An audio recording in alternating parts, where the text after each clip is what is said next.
The sun dipped low on the horizon as Marcus, the groundskeeper at Eldridge Cemetery, adjusted his dark cap and wiped the sweat from his brow.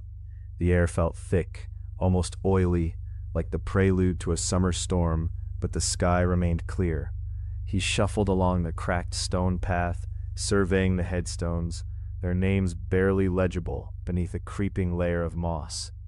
As he rounded the corner of a weathered mausoleum, he noticed something peculiar.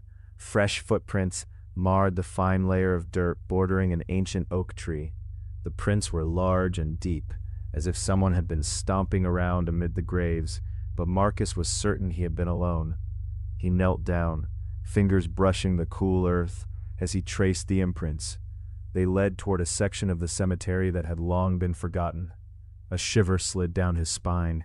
The sound of rustling leaves drifted through the air, a whisper at first, as if the trees were conspiring amongst themselves. Marcus stood, straightening his back, listening intently. The wind howled softly, carrying with it an unsettling sense of foreboding that pressed against him as firmly as the humidity. He glanced back at the path, hesitating, before deciding to follow the footprints, curiosity gnawing at him. With every step, the sun slipped further beyond the horizon. Shadows inched closer, consuming the edges of the well-tended pathways.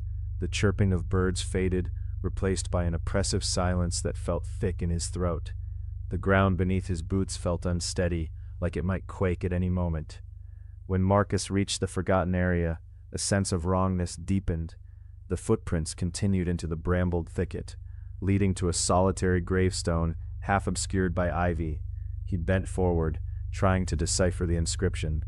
"Here lies Miriam Stokes, beloved daughter, lost to darkness." A chill swept through him, pulling at the roots of his resolve. It was then, as the last trace of light vanished, that he noticed the footprints leading away from the grave, toward an old, tattered journal resting against the stone. He picked it up, the leather cover cool and slightly damp. As Marcus leafed through the pages, the words seemed to transform before his eyes, shifting and rearranging, but the essence was clear. Someone had been desperate to reach her. The air turned colder, and the very fabric of the evening felt like it was contracting around him. Then, as if sensing his presence, the temperature dropped even further. A rustling sound surrounded him, like distant breathing. He spun around, the moment frozen as he faced the thickening shadows. A figure stood amongst the graves, just beyond the reach of the dying daylight. For a heartbeat, he froze, struck by the uncanny familiarity of the shape. It resembled a woman, with hair dark and wispy, like tendrils of mist.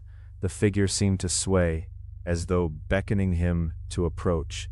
Yet deep in his heart, he sensed the danger veiled beneath her sorrowful silhouette. The footprints led to her, and he now understood they were not merely human. They were echoes of longing, sorrowful reminders calling out from the earth. He took a step back, clutching the journal tight, and as he did, the shadow lurched forward, its lips parting in a silent scream that sent dread surging through his veins. He turned and ran, the sensation of being pursued igniting a primal instinct within him. Before he reached the cemetery gate, the chilling whispers surrounded him again, as if trying to pull him back. But he wouldn't look back, not even when he reached the last of the sobering light.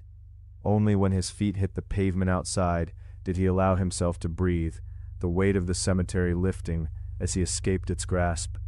In the days, weeks, and months that followed, Marcus never returned to Eldridge Cemetery. The secrets buried there haunted him, each shadow flickering in his peripheral vision, a reminder that some stones should never be disturbed. He understood, finally, that the past carries with it an insatiable hunger, one that calls out for those brave enough to listen or foolish enough to tread where they shouldn't.